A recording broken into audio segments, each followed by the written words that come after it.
Have you lost your job? Have you lost a loved one? Are you exhausted caring for your parents, for your kids? Well, you can find immediate relief when you read Sheila Mac's new #1 bestseller, Bootstraps and Bra Straps. It contains the Boots formula to move from rock bottom back into action in any situation, especially right now. If life has knocked you down, pick yourself up with Bootstraps and Bra Straps. Get your copy at www.SheilaMac. Are you ready for a reboot? Welcome to the Sheila Mac Show, reality at its finest. History reminds us those hit hardest often become the change makers. This year, we've all hit crazy economic, social, and emotional rock bottoms. We all get knocked down. Something hits globally, locally, personally. It affects our health, finances, our relationships. We have to recreate a business or career. Each show, Sheila and her special guest will be sharing their reboot stories, guiding you with real solutions to upgrade and up-level emotionally, mentally, physically, spiritually, and financially. Here on NBC's KCAA Radio. If you're ready to pull yourself up by the bootstraps and bra straps, enjoy a listen. Here's Sheila. All right. Welcome to the Sheila Mac Show, reality at its finest. Here we have real people sharing real stories and actionable steps to help you reinvent, rebuild, and reboot your business and personal life on your terms. Today, I'm your host, Sheila Mac, and today we have a very special guest that I'm going to introduce. And so let's see here. And my information is not showing up. Okay, here we go. All right. And so today we have special guest Lakinya Francis. Lakinya, she was looking for a source of additional income that wouldn't require too much of an investment on either time or money. She created the iKrave vending program. She is actually the founder and discovered an opportunity to start up a small vending machine service company.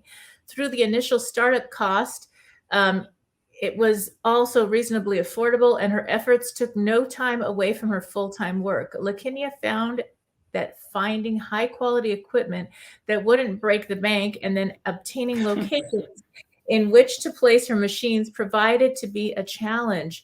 So her tenacity finally paid off. After months of searching for a used machine that met her expectations, she was able to soon start enjoying the profits after placing her vending machine in a local mechanic shop. Wow. Well, that's interesting. So I can't wait to hear all about that. Welcome to the show, Lakinya. All right. Thank you for having me. I'm happy to be here. I'm happy to share some insight with everyone. Yes, and now this show is based on my new best-selling book, Bootstraps and Bra Straps, the formula to go from rock bottom back into action in any situation. And we've had some situations this last almost 2 years now. Oh, tell me about it. Yes. And so I'd love for you to share a time in your business or personal life where you experienced a difficult situation and how you got back on track. Well, I'll kind of pinpoint it to vending, and this is actually related to the times that we're in, and I love to share this with people because prior to that, it's something that I never even thought of. So I had a location one time, right, and I went to go visit the location, and this is right after things started opening back up after COVID.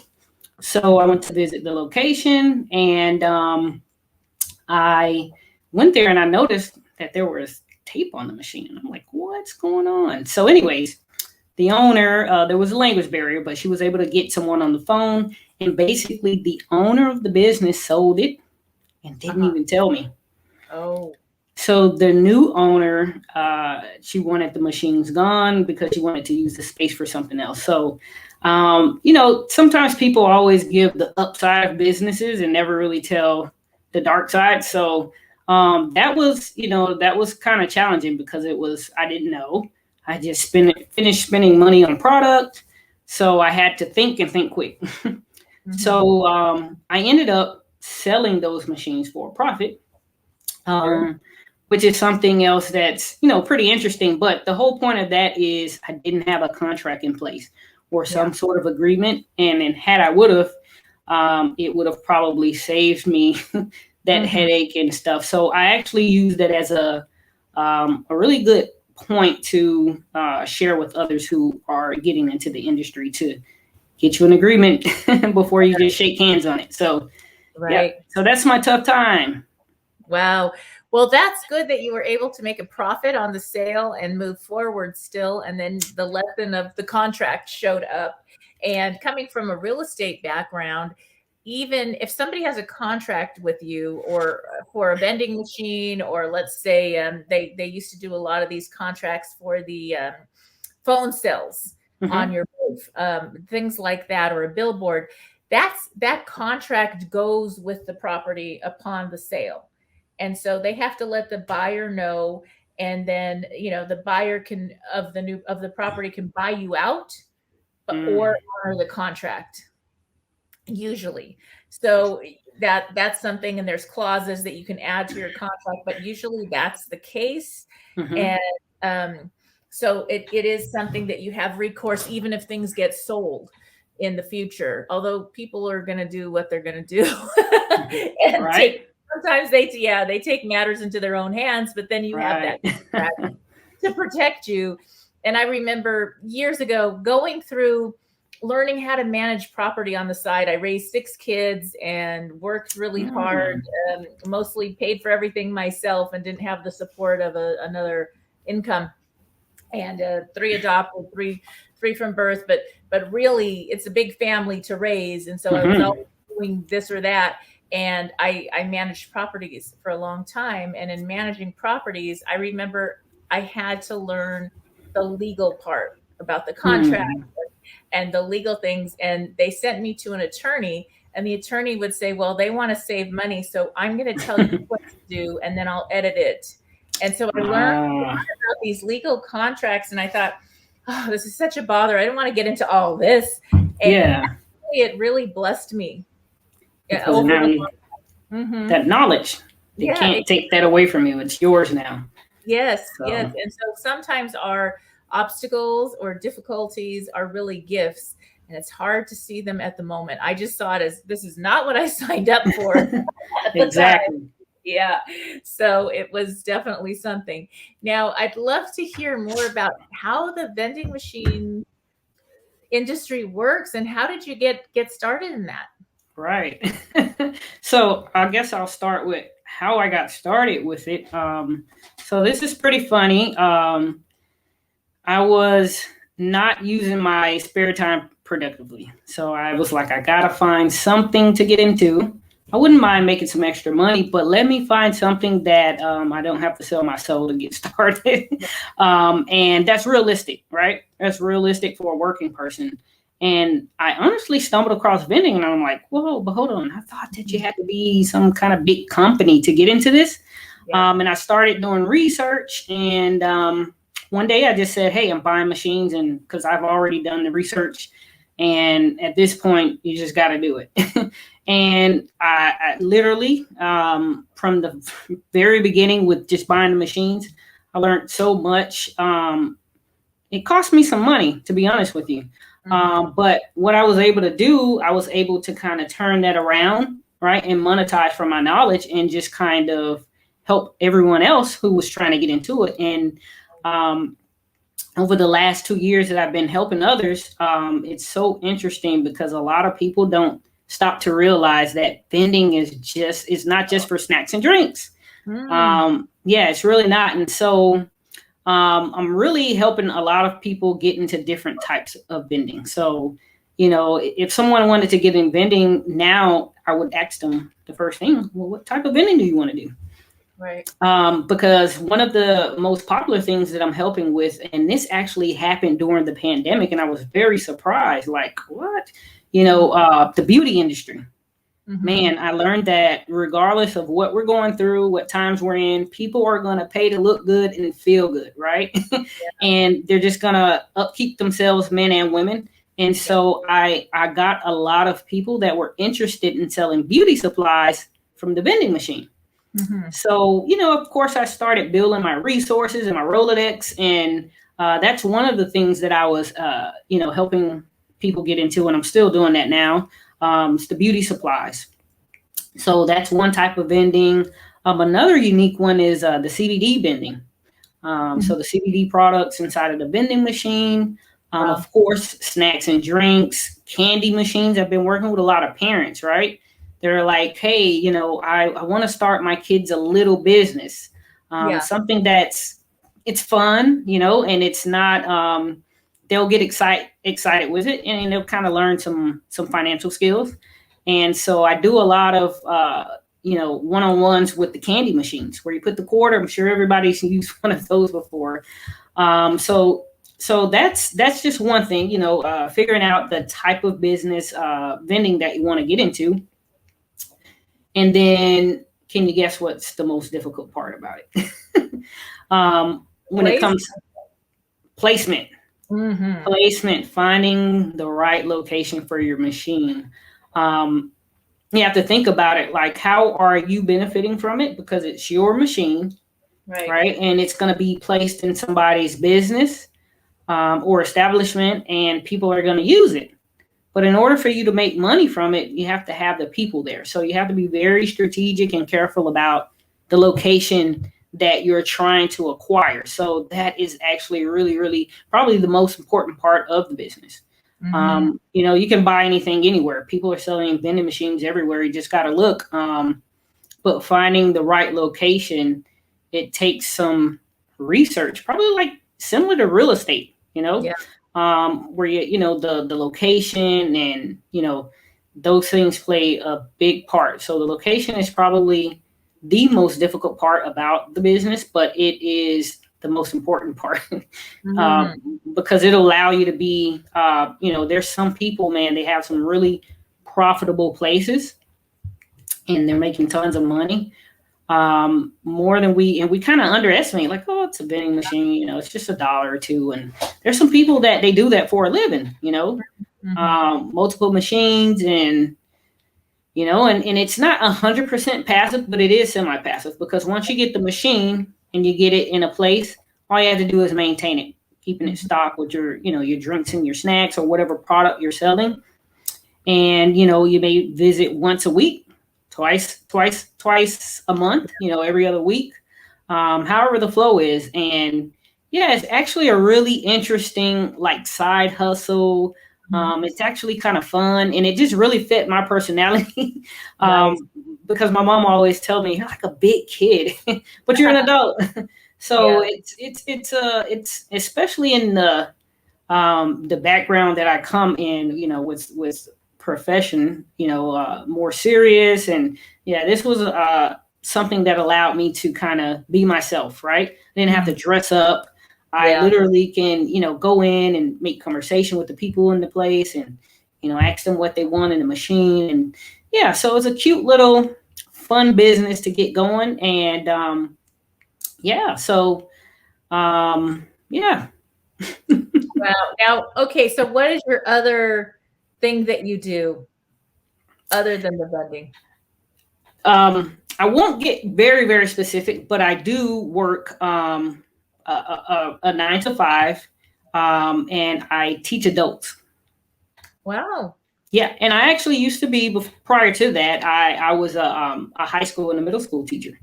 Nice. So yeah, so when it came back around to this vending and helping other people, that's where I really found my space, because, you know, people would start asking, like, how do you get into that?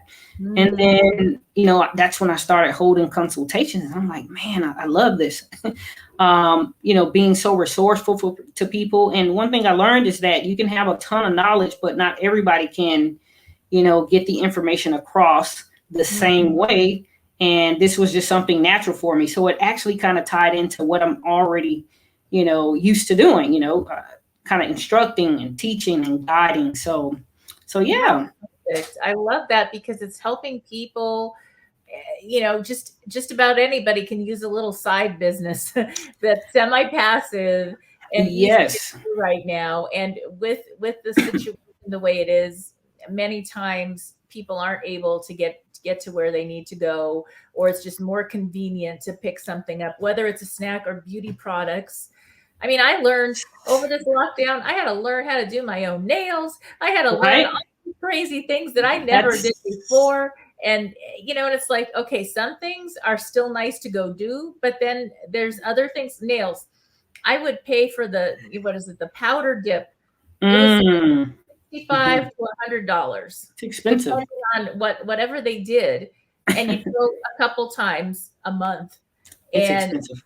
you know what's really ridiculous? You can get that product and do it yourself and it gives you the same look. It doesn't take that long at all. And you pay for one visit, that's $65 to $100. You get all the supplies you need for the whole year. Yeah. And it's, and I saved the drive back and forth to the place, waiting to be seen, and the whole 2 or 3 hours of whatever else they do that you really don't need to have done that makes you feel like it's something special. And yeah. It's like, it's nice. And, then I'll go do something else with that extra little side money that's more important to me or whatever, And so that there's things that have changed, and to have that, some type of a vending machine for all that does make a difference.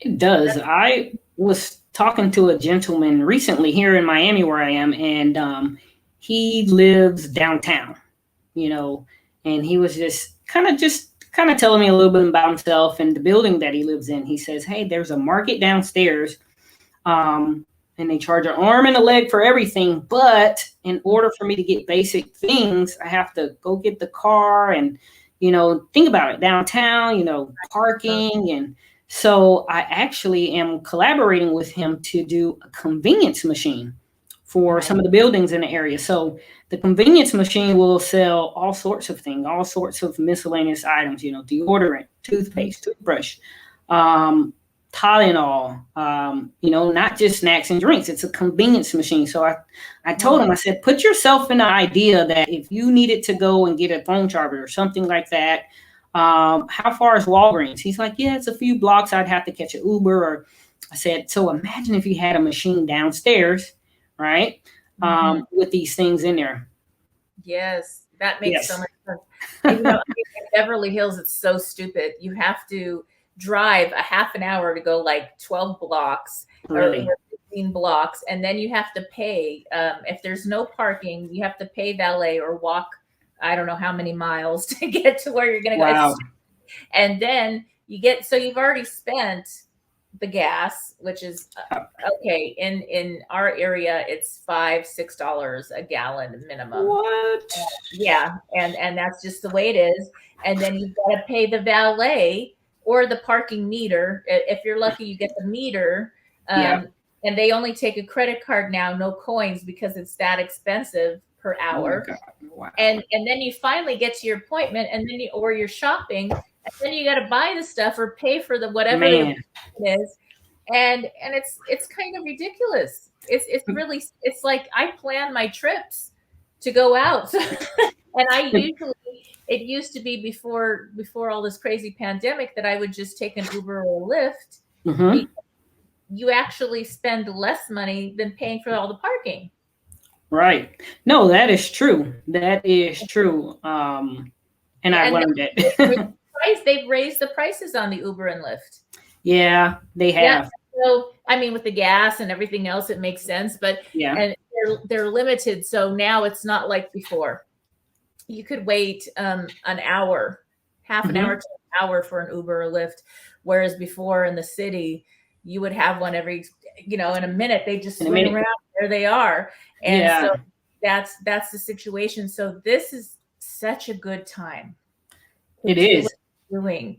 And I'd love to hear how you work with people, how people would get started with you to actually, start a little vending machine service.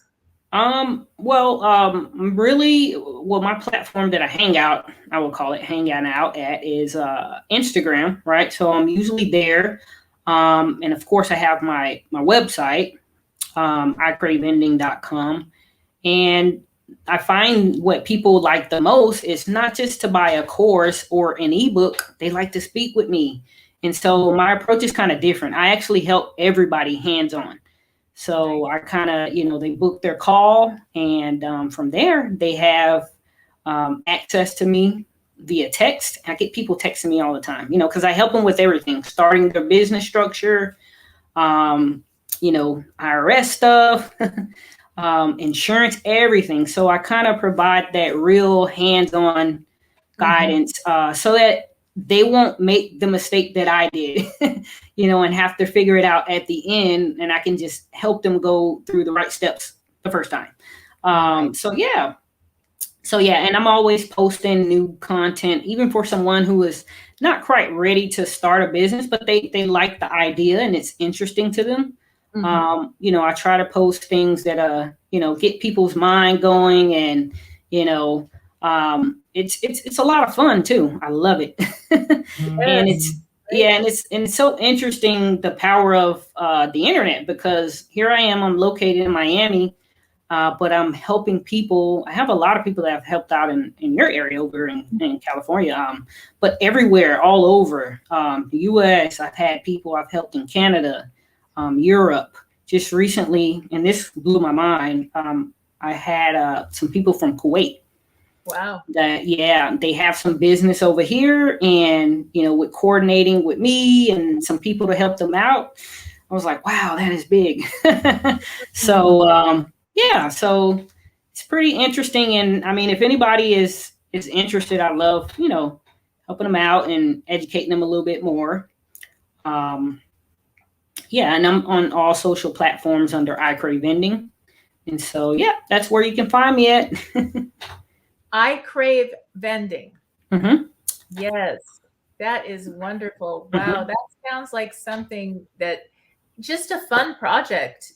I mean, it's not a big investment. What would you say the investment is to get started with the machine and all what is that? What if somebody So let's say you're doing, let me give you with the candy machine. So you can get started with that for about $300 for the business, finding, and something else that people do in the vending machine business is they when they don't want to go and find a location for themselves, I'll partner them up with someone that'll do it for them.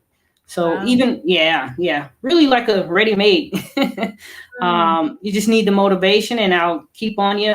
But anyways, so for someone who wants to do candy vending, to start out small and maybe do something, you can do that with about $300.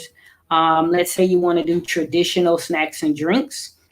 If you're going on the used side with like a used machine, with everything, you can get started for, I want to say, maybe about $2,000. Buying the machine. And honestly, depending, I don't want to say it's, set in stone, but man, sometimes you can find a machine. I see them all the time, for sale, as low as $600 for one machine. So, so that's more or less of a price range on the higher end to be, a little bit fair. It's not that expensive to get started. And believe it or not, Sheila, I actually help, most of the people that I help are already business owners. It's interesting. I'm like, what? Yeah, they were like, we want to diversify our investments and, get into some other things. So that part is really interesting, that most of the people that I'm helping already own a business. So it's pretty cool, and it's a lot of fun. That is good. Now, so that's for the machine, and then they have to put money out to like stock the machine and business licensing and da-da-da-da-da. Yeah. So add like $1,000 to that, 500 to 1,000, depending, or less, or maybe 500, not 1,000. Okay. Because if you're just doing snacks and drinks, of course, the name of the game is to get it at wholesale, right? Yes. So we're not going to pay the same price that when you go in the grocery store and buy a box of chips. It's not going to be the same price because everybody's buying at wholesale. So you're not going to spend that much. And I don't recommend anyone just, and people do it out of fun. They're like, oh my God, I'm going to pick up this. I'm going to pick up that. I'm going to, I tell people when you're first starting out, take it slow. Buy a few things so you can kind of get to know what people like. Right. Yeah. So there's a lot of little small factors that go into it. It's not just, let me just go pick up this and put it in there. But I would say about $500. Yes. So, and you need to have your business license and everything else in place, and the contracts, and you walk people through all those steps Yes, Yeah. I've gathered resources and spent a lot of time where I kind of went through all 50 states and kind of found out what are the requirements for each state. Have a vending machine. Some states you don't need anything, honestly. Some states you do. Yeah. And yeah, it's no one answer. It's really individualized. And but yeah, help them out with everything, and vending machine insurance, everything. Wow, I didn't know about the insurance. That's Yeah. interesting. And I know that for wholesale, see, I had gift stores. I opened gift stores when I was 23, so I had 5. Ah.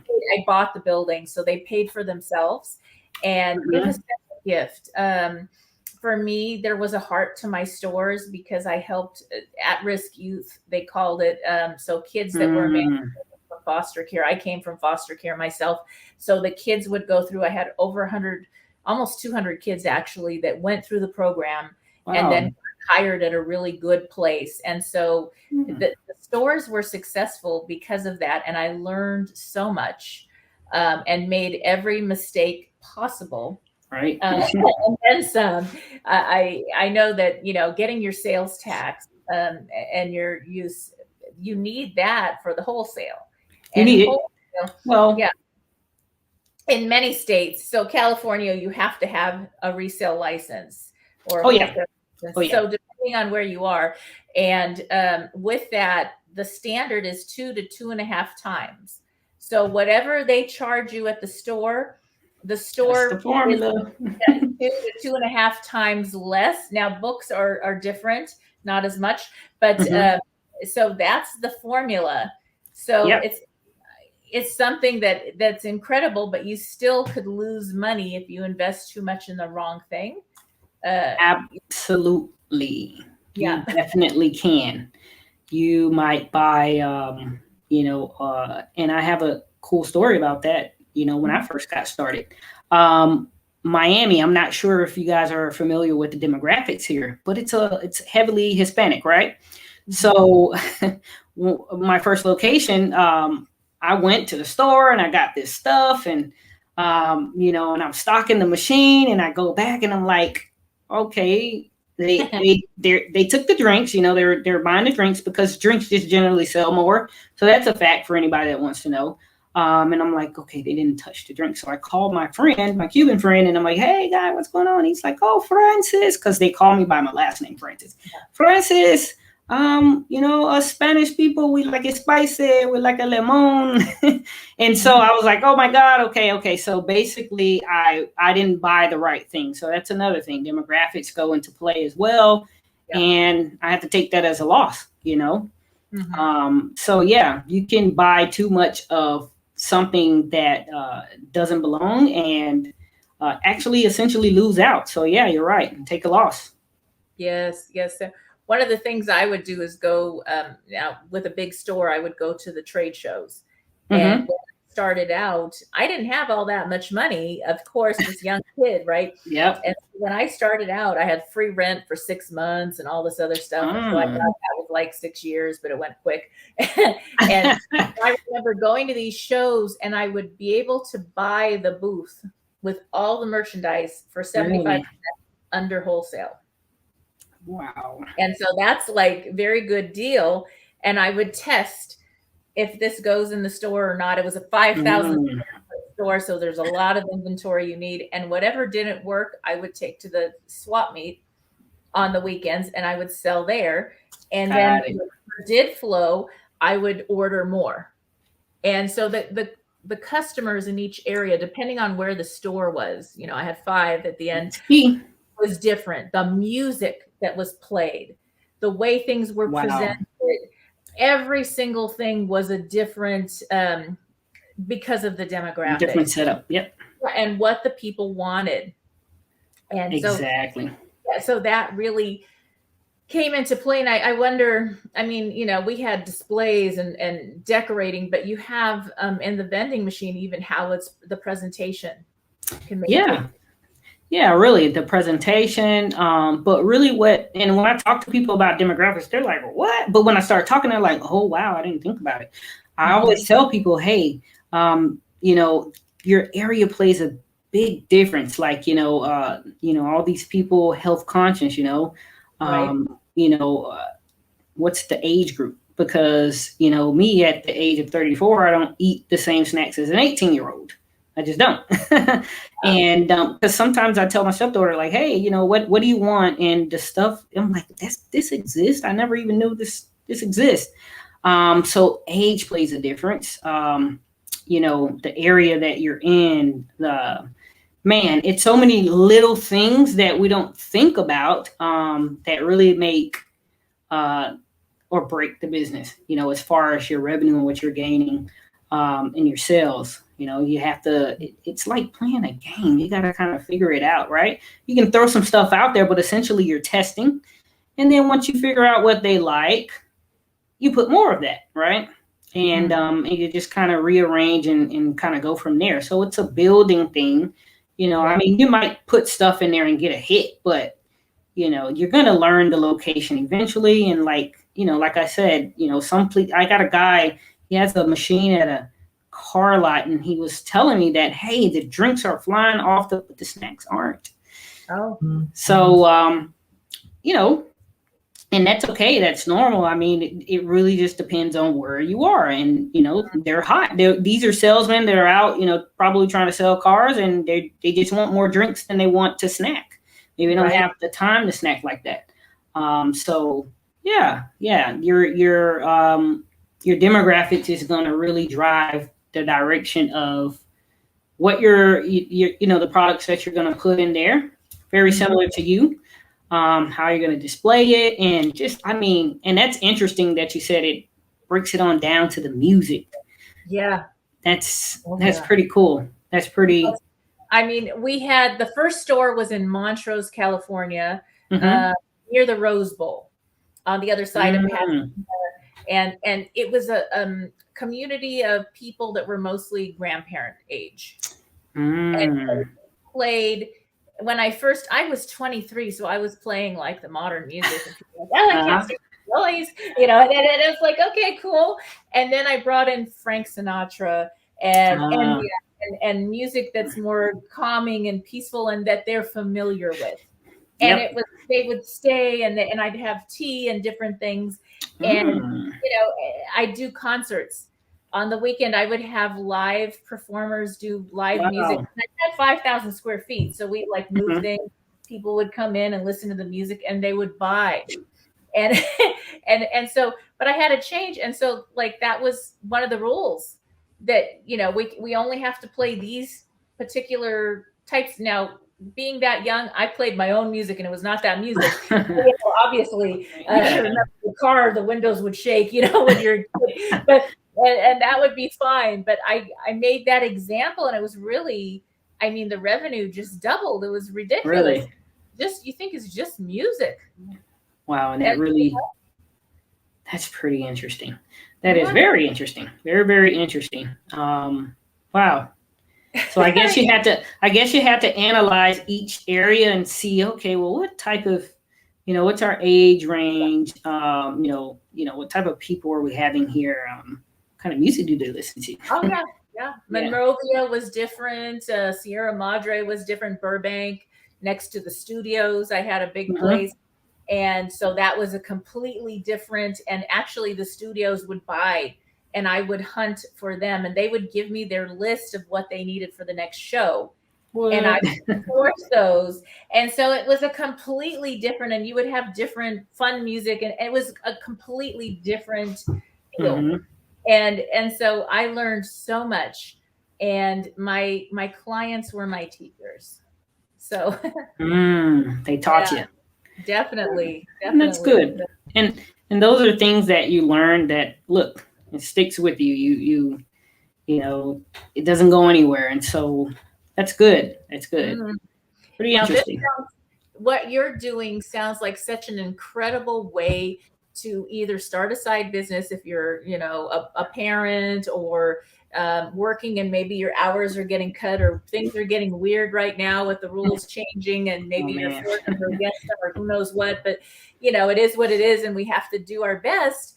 And so to have this is a great way. It's better to invest in a small business and make adjustments as you go than to go spend the money on, well, this is sad, let's just go waste this money on whatever. And it's an education. You know, you're paying to learn. When you start this business, you're learning something as you go. So if you have young, like I'm thinking, okay, my college kids and I are probably going to be talking to you. We're going to have a discussion after this. Yeah. If they can figure out something, maybe the college or near the college will let them do something nearby. Yeah, absolutely. Yeah, because they're open where we are. Certain places, some of the kids are going to colleges that are open, and some aren't. But Yeah. what options are there? Even if the colleges are closed where you're at, where you can have something that would be available for people in that age group, that would be fun. And it's kind of like your first business experience to really It is. it out and have a mentor or a coach like you that knows the ropes. And then that's a really great, I think that's better than a class. It is. And this is like open source learning here. And let me tell you, I had a guy one time, I thought this was really cool. How I even got into, helping with the kids and stuff. The lady, she wrote me on Instagram first. And she said, listen, my son is always getting birthday money. I refuse to let him keep throwing it away. I want him to do something. And he was so excited, about getting his candy machine. And I also tell people to look at it like this. Even if you have a teenager, right? We all know how teenagers are, going through things and they kind of, distance themselves while they're growing and learning themselves. You can also use this as a bonding mechanism, between you and your kid with something that's interesting, right? And you spend that one dedicated day. Look, hey, listen, Sheila, these are our days that we go and check our machines on Saturdays, okay? Nice. And we go shop for our product. And and you can use that as a building tool, and you're teaching them at the same time. And you're going to let them, do the counting and kind of let them be accountable for kind of tracking the inventory. Although there's ways to do that technically, but, get them involved. And you might not really think about it, but that's a bonding time. So that's another way I like to look at it too. When we're talking about parents and teenagers or kids. So it's fun. They're going to love it. Trust me. They get excited when they get, oh man, it's exciting, So, yes, mm-hmm. Yes. When I had my stores, I finally closed them down and really? Just rented the buildings out. But when I had the stores open, mm-hmm. that was one thing I did raising my kids. Sometimes they were just with me. Mm-hmm. And so I had a complete section that was educational toys. And especially for the grandmas or the people in the studios, they would come in and they'd be like, oh yeah, I want my kids to learn something. And my kids would go with me to order the toys. And they would come in on the weekend or a day off, and they would play a game in front of the adults. And they'd be like, holy smokes, the kids are learning math. And they'd buy it for all their grandkids or all their kids. And they got to keep a percentage of the profit. And so they all have their own little side business now. And, some of them are beyond college already. And it's just that education was so good. And it was our bonding time. And they were so proud of themselves. And when they made a mistake and ordered the wrong thing, we'd go into the swap meet and selling it there, whatever. Let's start over again. So it was a beautiful thing for us. Yeah. And they'll never forget those times, they won't. And those are experiences and lessons that they still think about. Trust me, even if they don't tell you, they think about it. And, those are things that you just can't take back. It's an experience. Right. And so, you got a lot of exposure to different things, entrepreneurship, finances, money, social skills, being around other people, just so many different things that we really don't think about. But, as you're reflecting, you're like, wow, I really, with this, bringing them with me on Saturdays, I really, gave a lot of enrichment in their life that, we didn't see at the time. But look, it kind of developed them into, and groomed them into, the people they are now. Oh, yes. And So, I think I was a teacher also for many what? years, Montessori and then Waldorf. And because, some of the kids needed that and they're more creative or whatever. And 6 of them, and going private was not something. And I got to have the kids with me. And then because I taught there, they got either a discount or free, depending on which school it was. And so it was really something I needed to do for my kids, but I learned so much and it was such a gift.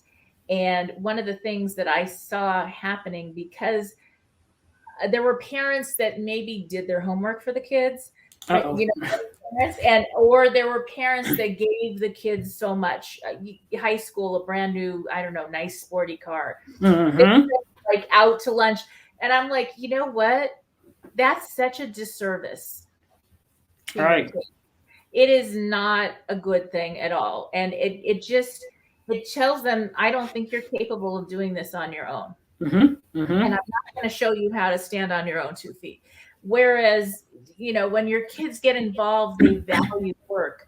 So when my kids ended up going for their first jobs outside of working in my store and business, they got like management positions at 18 and 19 years old. They were helping the business run the books, or they were locking up at the Starbucks or whatever it was, because they had that, I don't know, it's like pride in work and a work ethic. Because they understood, that this work ethic, if they need to call out because they're going to go on an event, it's 2 or 3 weeks in advance notice they'll give, or that kind of thing. Or really, they just, and so they could be trusted in that sense because they had that, and they get promotions more and, at work and so many blessings. So that's something they don't teach it in a book. It is our quick break time. And this is NBC's Sheila Mac Show here on KCAA Radio, the station that leaves no listener behind. I'm your host, Sheila Mac. And today we are taking a short break to thank the sponsor of the show, Military True Crime Addict Podcast. Here's a little bit more about them. This podcast is brought to you by Military True Crime Addict, a podcast focusing on true life events of military personnel, veterans, and those associated with the military. Give a voice to the victims and hear their side of the story, raise awareness of the heinous crimes, and support those most impacted. Military True Crime Addict is available wherever you get your podcasts, and you don't need to know anything about the military to listen. Now, back to the show. They don't. They really don't. And that's just a combination of exposure and good parenting. And so it's not about giving. What can I give them? Can I give them expensive shoes? And what values and morals can you instill in them so that when they're ready to get on their own, because at some point they have to, it doesn't matter how much money you have, they're well equipped, right? They're well equipped and they have good morals and values. So it was worth it. It was worth it because now look, you're seeing it. You're like, wow, okay, these kids can get out there and work, and they can hold down managerial positions, and they can go in there and help them count and balance the books. And it's because of what you did, when they were younger. Make the difference. And I mean, the look on their face and the pride they have in themselves when they bought their own first car. And I mean, it's like, yeah, okay, well, maybe I helped out with insurance here and there. Yeah, but that's okay. But they got to do that, and there was such a pride. Whereas the other kids that maybe got to get the car bought for them, and it's a nice new car, they didn't take such care. There were more accidents and more, because it was not something they produced.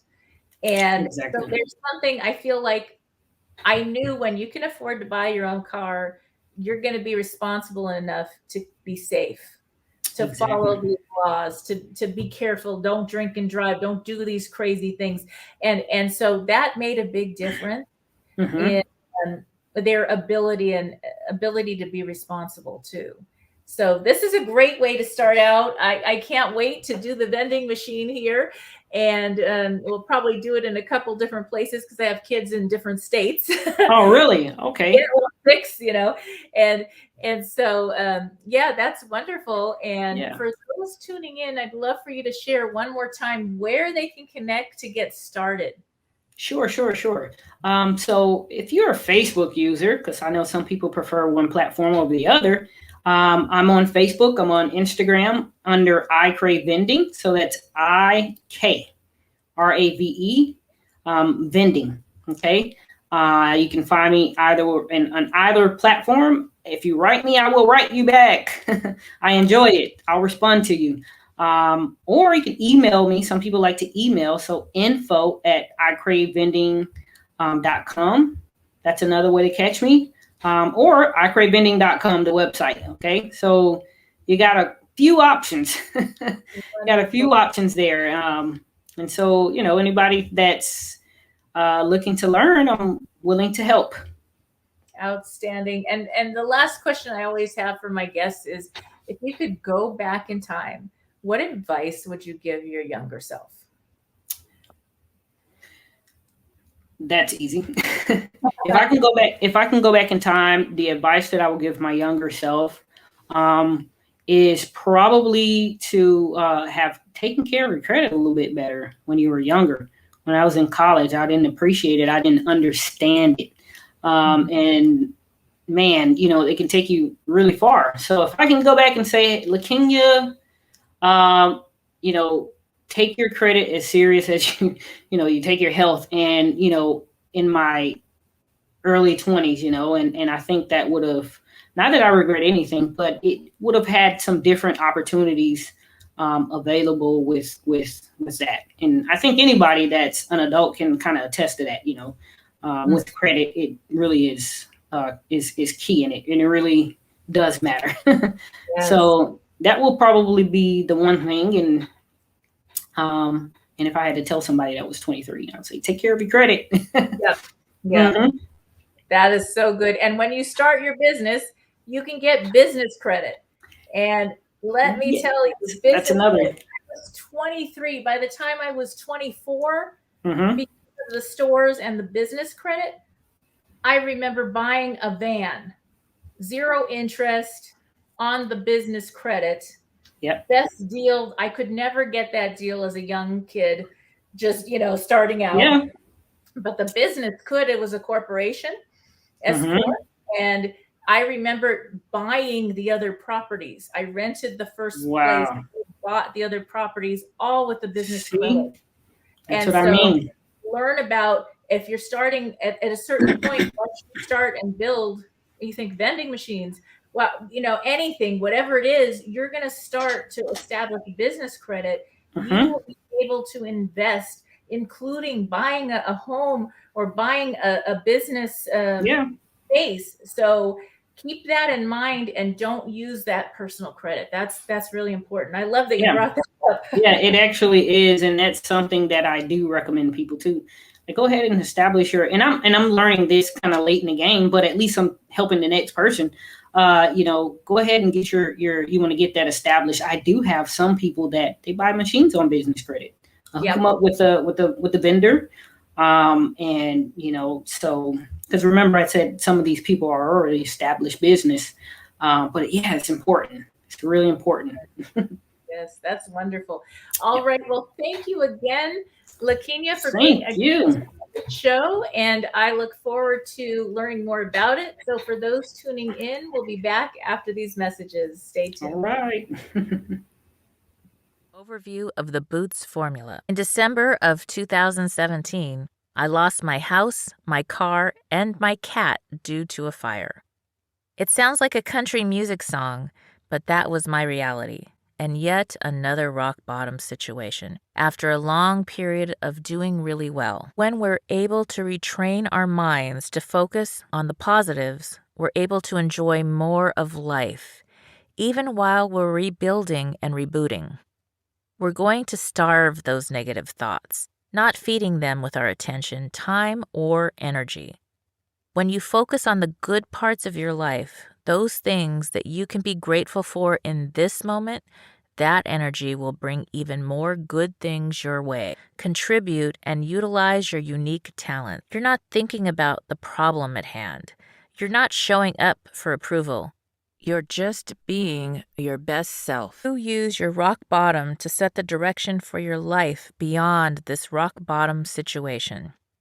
It's important that you are really honest about where you are in this situation. You can't lie because you don't want to give up your personal responsibility.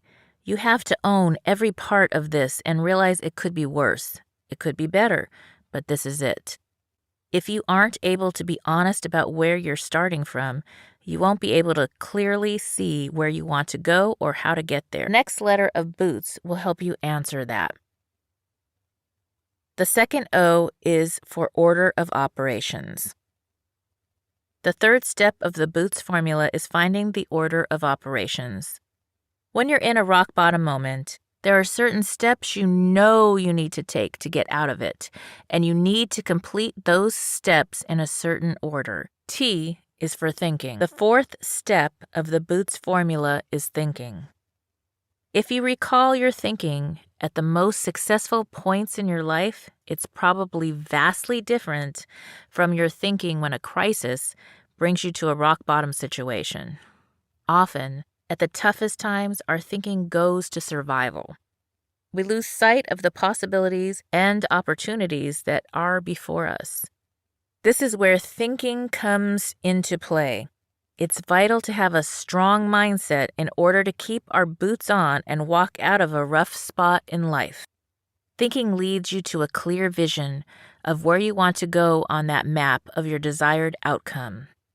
You've made the decision that you're going to New York. Your bags are packed. You have an idea of how you're going to get there. You know the steps you need to take, though you may not know how the hell you're going to take them all, but you've made up your mind. That's where you're going. Tony Robbins often says, it's in the moment of decision that one's destiny is shaped. That decision is the thought that comes before the action steps required to reach your new goal. Everything happens in this step, in that decision. You can see it, feel it, embody it. Things start to show up because you're looking for them and you're open to them. You'll start getting the results you want just because that decision is in your mind. It becomes that real to you. Once you have that clear vision in your mind, you have to see yourself as if you already are living in your desired reality. You're just doing the steps to get there. S is for stepping up. The fifth and final step of the Boots formula is a literal step, stepping up. You've gone through the first 4 steps. You've decided how you're going to show up. You have a picture of where you're going. You know the steps you need to take, and you've made the decision to actually do something. It would be nice if you could just sit, think, and meditate your desired outcome into being. But that's not the way it works. There is some validity to the idea of manifesting what you want, but at the same time, you have to believe enough to actually go out there and take the risk. You have to overcome your fear of giving your first presentation, making your first speech, or writing your first book. You have to get out of your comfort zone, and you have to take those steps. S is for stepping up by taking the personal responsibility required for a real reboot. While the B in Boots is about being in the present with who you are in the situation, S is for taking those steps toward the future you want. Is not one size fits all, just like a pair of boots or a bra. So the formula is designed to help you through any situation. To grab a copy of my new best-selling book, Bootstraps and Bra Straps, the formula to go from rock bottom back into action in any situation. It is now available on Audible as well as on Amazon and Kindle and at www.sheilamac.com.